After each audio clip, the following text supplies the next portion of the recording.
Good day, welcome to my channel Loss Prevention Maverick, where we decide and discuss about process safety, loss prevention, functional safety, and all general HSE matters. And today we will be talking about the flammability diagram. This has been inspired by a few discussions that has happened amongst my friends like Lijo K. Joy and Govindraju sir. So here we will be talking about flammability diagram and using the Simon Sinek's golden circle. What a flammability diagram, how do we use it, and why do we need it? So let's talk about the fire triangle. So what's a fire triangle? A fire triangle and also something called as a fire tetrahedron.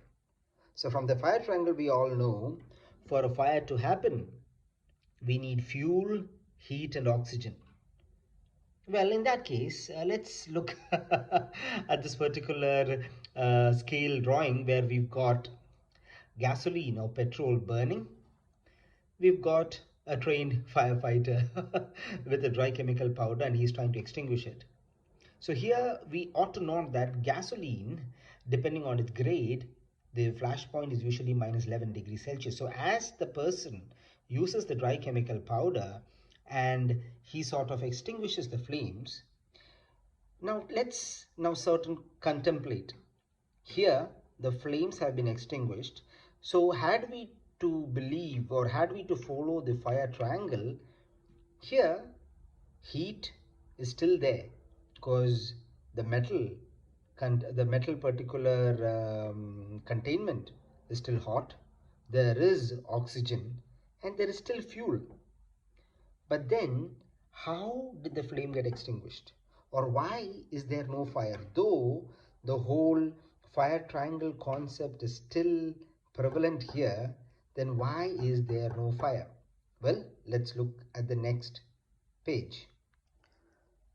So we were talking about when we had gasoline, and gasoline had, of course, as a fuel, there was heat radiating from the container and there's ample amount of oxygen. Still the fire does not propagate or got extinguished. Why? Because now comes this concept called the fire tetrahedron. So fire tetrahedron means that it's kind of a metamorphosis from the fire triangle wherein you've got something called as free radicals, H plus and OH minus. So what our dry chemical powder does, dry chemical powder, the monoammonium phosphate or the sodium bicarbonate, it breaks the chain. Well, COVID alone does not have the chain thing. So what happens is that the dry chemical powder, once introduced, it breaks this particular chain, and therefore what happens? We do not sustain a fire. So that is the concept of the fire tetrahedron. So moving on, we will now see how do we draw a flammability diagram. All right. So how do we draw a flammability diagram? I believe in something called as mnemonic. So mnemonic is where the 6 steps, I write down the first letters of the 6 steps. So it's A, L, S, M, L, D. All right. So hold on to that thought. Yet another diagram of mine. So here I have tried to illustrate the corrugated aluminum roof sheets, which back in India, where I'm from in Kerala, we sort of keep these, place these aluminum sheets on tops of our open roofs, okay? Open terrace, I'm sorry, open terrace. So the mnemonic here is ALSMLD. So what I have sort of used to remember this is aluminum is a stable material which is light and durable. So aluminum is a stable material which is light and durable. So what does this transpire to? A is for airline, L, LFL and UFL at air, that is lower flammability limit and upper flammability limit at air. S is the stoichiometric concentration and stoichiometric line. M is the minimum oxygen concentration. L again, it is the lower flammability limit and upper flammability limit at oxygen. and D is draw. So mnemonic: aluminum is a stable material which is light and durable. Airline: flammability limits at air, stoichiometric concentration, minimum oxygen concentration, flammability limit at oxygen, and draw it. Now, having seen the how, now let's see the what of the flammability diagram. So what is a flammability diagram? So here you can see once the fire triangle concept. Right now there's a triangle, so three sides and three nominations, for which in blue we've got an inerting agent, or let's for it's nitrogen.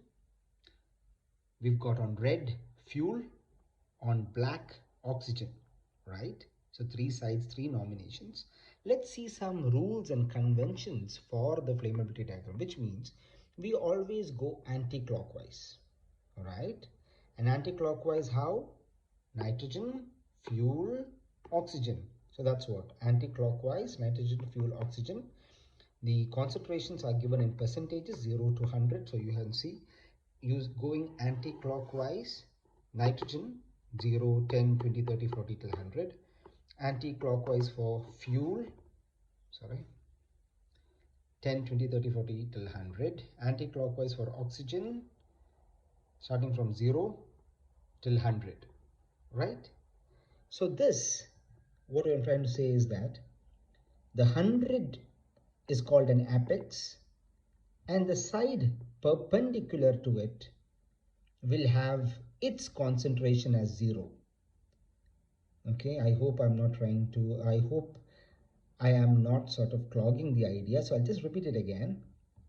Any side which has 100 is called the apex, the corner, and the side perpendicular to it has its concentration as 0.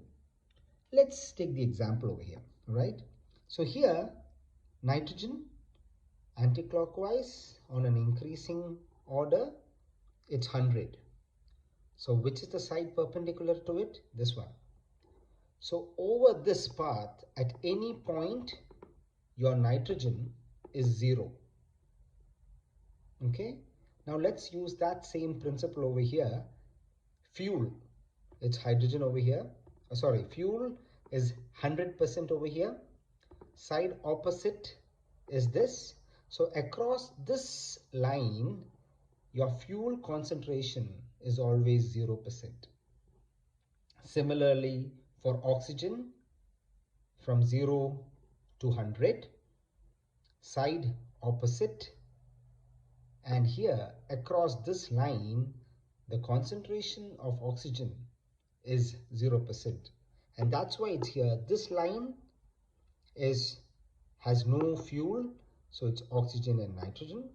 This line, which is opposite to the 100% for oxygen, so no oxygen over here, and likewise over here.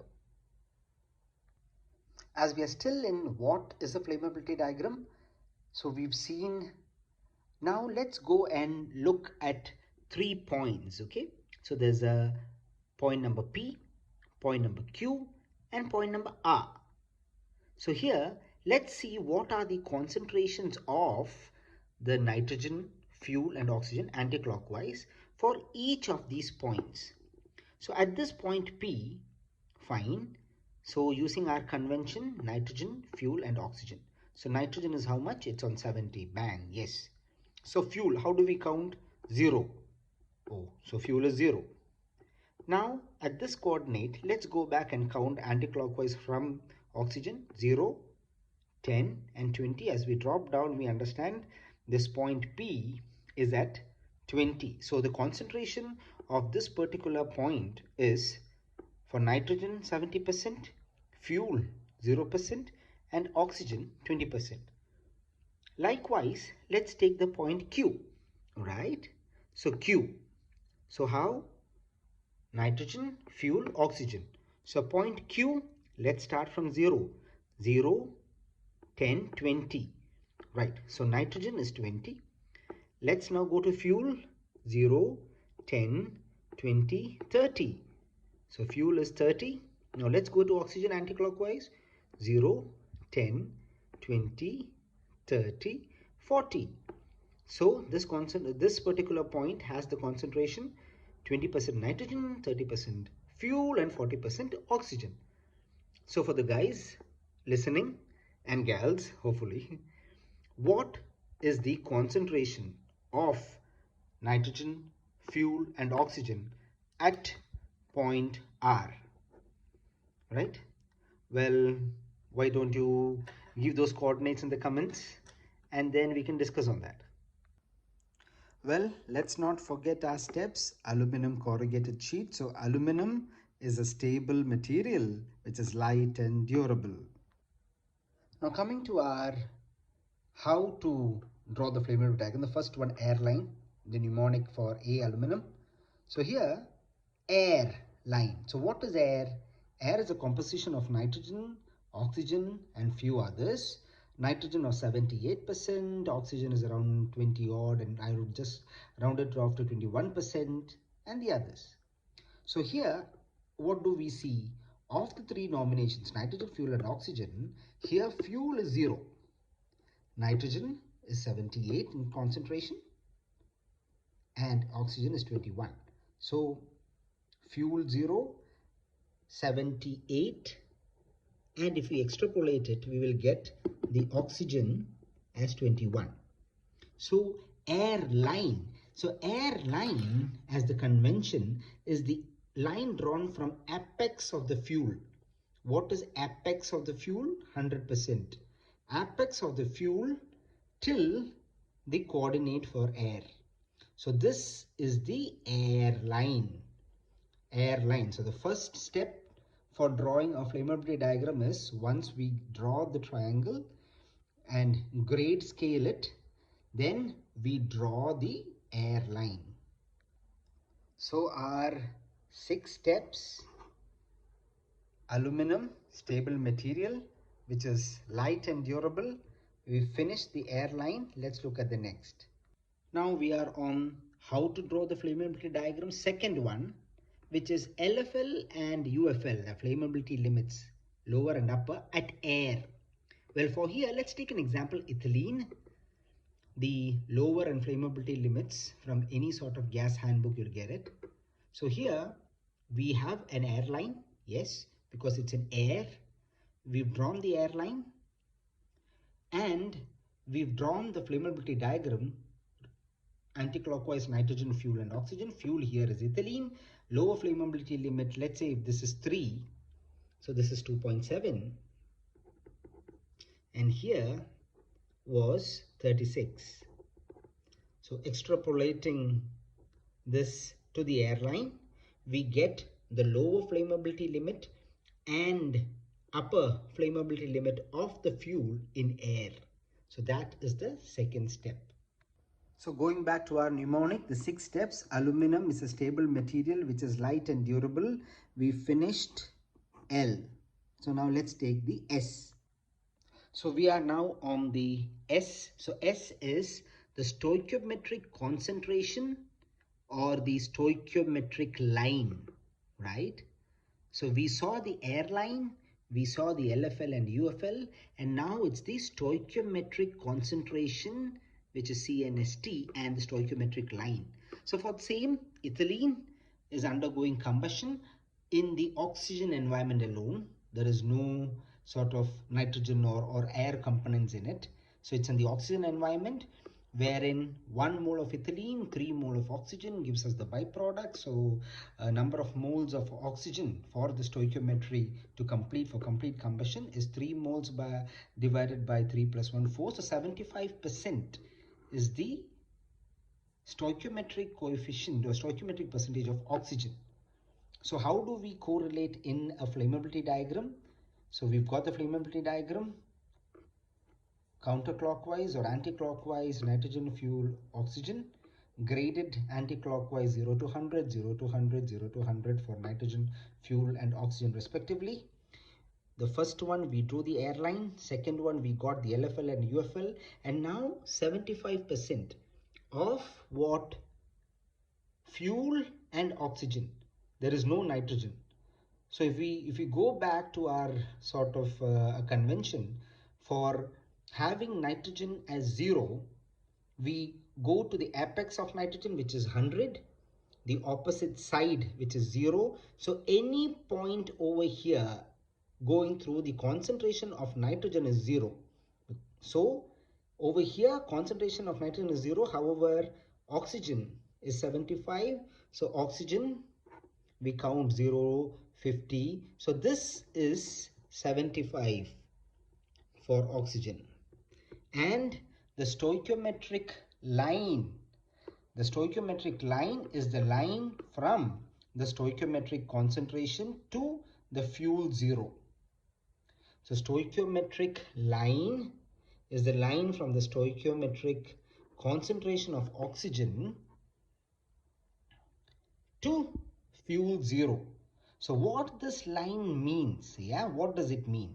This line gives the concentration of fuel and oxygen in various percentages of the nitrogen. So this line gives us the concentration of fuel to oxygen at various inerting concentrations. So back to our 6 steps. Aluminum is a stable material which is light and durable. We finished the S. Now let's look at the M. We are still on the how to flammability diagram with M. M is the minimum oxygen concentration. Yes, M, minimum oxygen concentration. So what does it mean? So minimum oxygen concentration, like the name gives it all. Below this concentration, oh, no combustion. Above, happy combustion. Right. So for the same, and this is for our ethylene. So I googled and I rounded off that the minimum oxygen concentration for ethylene is 10% volume by volume of oxygen. So here on our flammability diagram, number 1 airline, so aluminum. So we have the lower inflammable limit.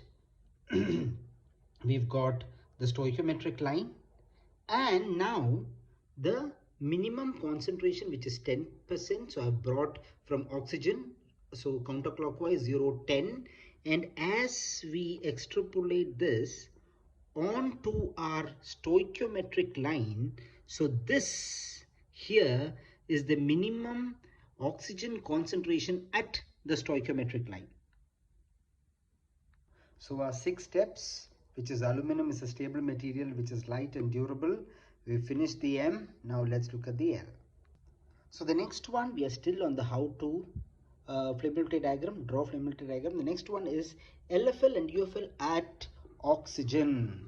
Well, just as a recap, we have seen our aluminum is a stable material which is light and durable. L and L, one is for air and other is for oxygen. Normally, all the gas handbooks and references in MSDSS and all give us the LFL and UFL at air. So now here we need to draw our flammability diagram. We need the LFL and UFL at oxygen. Well, for the chemistry sort of enthusiasts, actually you can do the Lee Shatler's partial pressures, and then from there onwards you can go and derive it. But I just googled. There was a research paper on industrial and engineering chemistry. The reference is a study on estimating flammability limits in oxygen. So here for ethylene, the lower flammability limit at oxygen is the same almost. Actually it's 2.5 something, but I just took it 2.7. I couldn't care more. And then the upper flammability limit is actually 80.